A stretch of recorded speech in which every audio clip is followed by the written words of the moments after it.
xafladan lagu qabtay xarunta wasaaradda warfaafinta iyo wacyigelinta jamhuuriyadda Soomaaliland ayaa shirkadda wadaniga Brothers Trading Company iyo shirkadda Shiinaha ah ee BBEF waxay si wada jira wasaaradda warfaafinta iyo wacyigelinta Soomaaliland ay ugu wareejiyeen idaacaddii weyneed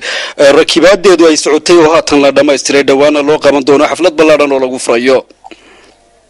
munaasabadan ay goobjoog ka ahaayeen wasiirka wasaaradda warfaafinta iyo wacyigelinta jamhuuriyadda Soomaaliland mudane Abiy Badiriya Nuur agaasimaha guud ee wasaaradda warfaafinta iyo wacyigelinta mudane Cabdirashiid Jibriil Yuusuf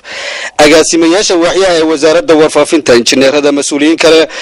oo ka tirsan wasaaradda warfaafinta iyo injineeradii iyagu Shiinaha ahaa ee idaacadda rakibaadeeda waday ayaa waxa ugu horeyn halkaasi ka hadlay agaasimaha waaxda farsamada ee wasaaradda warfaafinta injineer Axmed Saleebaan Weyne oo faahfaahiyay maraaxilkii ay soo martay keenista idaacadda iyo rakibaadeeduba waxaana ilaahay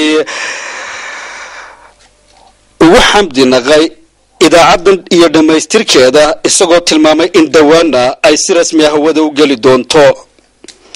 agaasimaha idaacadda radio Hargeysa Siciid Aadan Cige oo isna kulankaasi ka hadlay